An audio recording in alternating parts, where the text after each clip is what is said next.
Happy Valentine, ladies and gentlemen. It is my hope that you have woken up well. This is Kama TV. Ladies and gentlemen, all roads leads to Addis Ababa.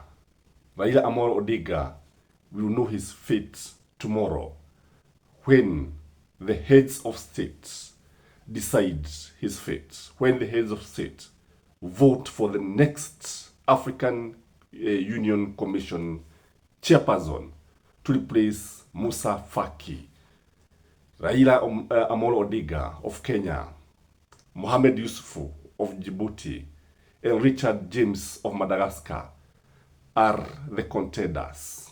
Yesterday, there was a scare on the Kenyan side because of a letter that was written by one member of Sadc asking the member states of Sadc, whose actually total is 16, asking them, pleading with them to support their own.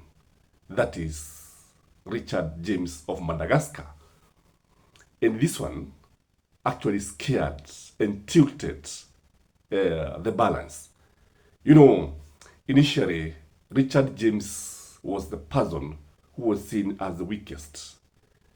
And Sadc was said to be supporting Raila Amolo Odinga.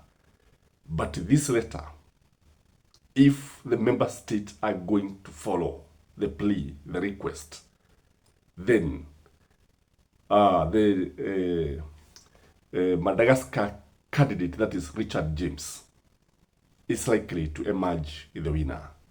I don't know, because voting is on secret ballots.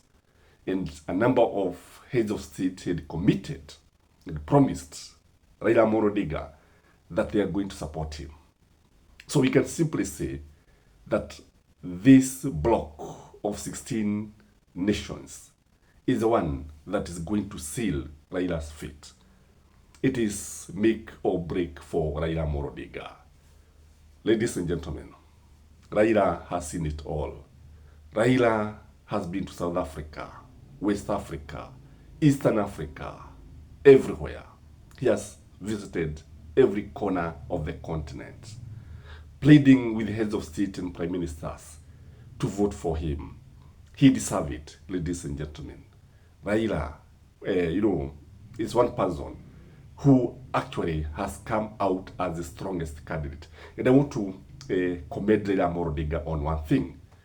He has never said anything negative about his rivals. He has never said anything about Mohamed Yusuf or Richard James. He has always related to them well and actually mingled with them in a very diplomatic way. I noted the Djibouti candidate was trying to use what I would call negative campaign, saying that the bloggers in Kenya had been paid to taint Raila's image such that it would appear negative, and African heads of state would vote for other candidates because Raila was not getting support from his countrymen.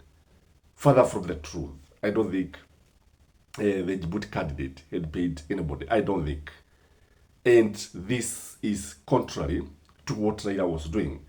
Again, this is something I admired about Raila Amolo Odinga. His actual connections. This is a man who is not in government, but is known by every head of state in Africa. This is a man who visited the presidents of various countries and was welcomed by everyone. This is a man who did not need any introduction. That is the beauty of it all. Raila Amolo Odinga, when he was actually campaigning, sometimes he would steal the headlines. I remember, like in Zimbabwe, when he visited Zimbabwe, the following morning, the newspaper's headline were all about Raila Amolo Odinga. Unlike other candidates who actually needed introductions, in fact, some of them are not even known, and we are hearing them for the first time. But the beauty of Raila Amolo Odinga is the determination. I like the determination. And he has managed to cast an image of a Pan-Africanist. He has managed to cast an image of a uniting factor. This is what Africa need. But the big question is, are the Western nations going to allow Africans to vote with their heads? Is America going to interfere with this election? Is Britain and France going to interfere? Because going by what has been happening in the past, the Francophone have always voted for their own. And if history is repeated, they are not going to support Raila Amolo Odinga. That's the truth of the matter. I know France is going to play a major role. It's going also to influence her former colonies. The Anglophone have also always voted for their own. And by going by this, I look and see most of the Sadc countries were under the British rule, that is the Anglophone. And if history is to be repeated, also, they are also likely to rally behind Raila Amolo Odinga. There is also the issue of the Muslims. As have always been said and historians have always alluded, the Africans, Muslim countries have always actually supported their own. They start with their own always. And this is now the disadvantage. Because if they do this, definitely they are going to rally behind Mohamed Yusuf of Djibouti. And one thing about the Muslim countries, they feel that they are under siege. And they always come to protect their own. Unlike the Christians. Christians are not actually tied. They don't feel that they belong to each other. And when it comes to voting, in most cases, religion does not matter. But when it comes to the Muslims, that one is something they consider to be very, very important. One disadvantage that might work against Raila Amolo Odinga is the language. Raila can only speak English, Kiswahili, Zoruo, and somehow German language.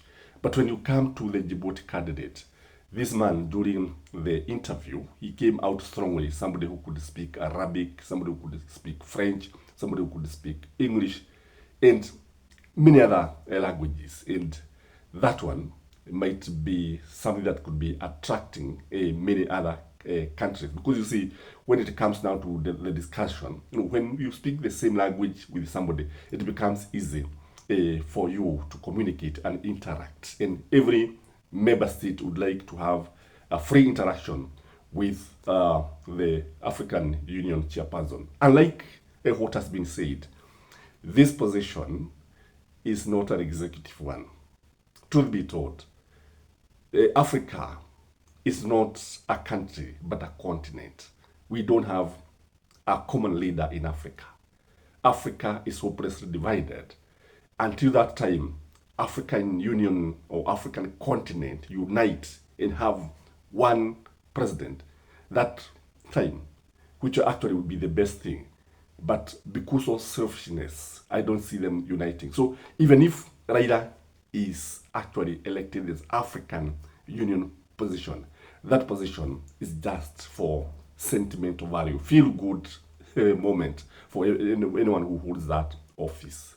And ours can only wish Raila the best. And by the way, we are going to give a critical analysis on the same in another channel. I've been invited as a guest in another channel around 11 p.m. Kenyan time.